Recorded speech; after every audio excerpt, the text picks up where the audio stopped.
Ya from me abna se wa Ophelia. O show baby a me gire ha. O share J Ghana TV. Now we stand for the truth. Say ya kasa ye ndintro abribia no ya ka no kre a wokọ na baby say ye evidence e de mam enti bomodia na sa TV we every time bia wo de TV e beto ho na wahwe na wo be ye nhyiwa enkunumdie so abribia beba wafa amen. Ema yesumo yesuma merade enumre yakin kansem no ye be ma sister Paulina ene de yafo enumre yakin kansem no ye be fa free Abus chapter. Ebe! Sister Paulina, we reading glasses here china hu Hebrews. Hey! Madam! Ajenkwani. Tina tet Hayan herbal capsule. A drawing tina brewate semi. Me ready a mention glasses. Obroni besi. See clear. Aya no crow. Tina tet Hayan herbal capsules. A full supplement for good vision and not recommended for children below 12 years, asthmatic patients, pregnant and breastfeeding mothers. A drawing baby atwa. For Tina tet herbal shop. Hey, now what? Tina tet Hayan. See clear. Tina tet Brui. FDA ahwehwem agye atum se eje.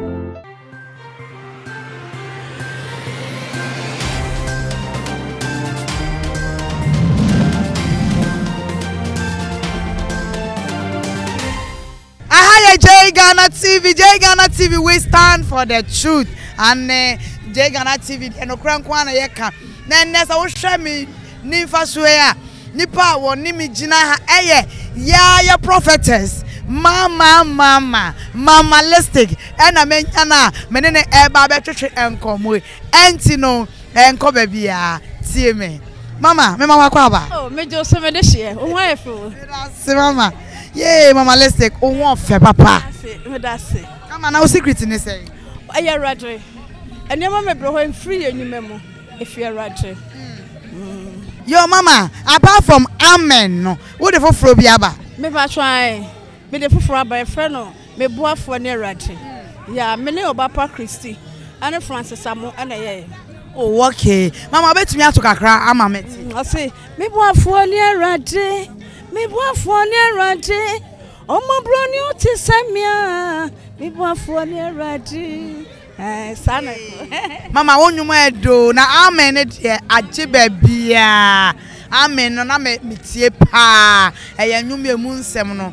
Na eye me David say enye ho de nyame ema ne ama so eye ho ama ye de bia. Na mama, what baba wa bia maami bia ye friend no Agradaa. Se sia what say nyame ede ne nsaka no. Na what ya wodwe ho say wo fa ne say. Oh, me da se pa, but me dwen ho se oye nyame ba. Enti mfa ho ne se osom bosom na wo se awrade afre no. Ti me dwen ho se eye se nyame afre no. Ai. Enti wo ne se wo hwe ne na wo hwe ne ankrofo kafa no ho ene de e ko na wo ye odifo kese wo ne se nyame afre na mpa. Me ba cho enipa enti me mu nipa aten. Enti se ono anim se awrade afre na ono ne nyame ntem e no munim. Yo Mamalistic na me ne twetwe enkomo Mamalistic me ba cho de na du be pie wa ha enanumre. Oh enanumre de me ba ha boko me ba Sam Young. Eye the program kasi a oye. Enu nti na de me ba ha. Mamalistic na nke se obi hia ho se bi oye program ana bibia wo social media so. Enti ba cho social handles no ma fabra. Me YouTube ne ye Mamalistic mama. Okay. Ana Facebook Apostle Arena do Jemfi. Ana Instagram so sa Apostle Arena do Jemfi. Okay, Mamalistic yeah that's to say yeah tone some friend wow over. Me ba jo you. Mamalistic and I no etwetwe enkombo. Eye J Ghana TV. We stand for the truth. Yeah to us so. Ema yesumo yesuma merade enumre yakin kansem no ye be ma sister Paulina ene de yafo enumre yakin kansem no ye be fa free abus Hebrews chapter. Hey, babe! Sister Paulina, we're reading glasses here, China, Hebrews. Hey, madam!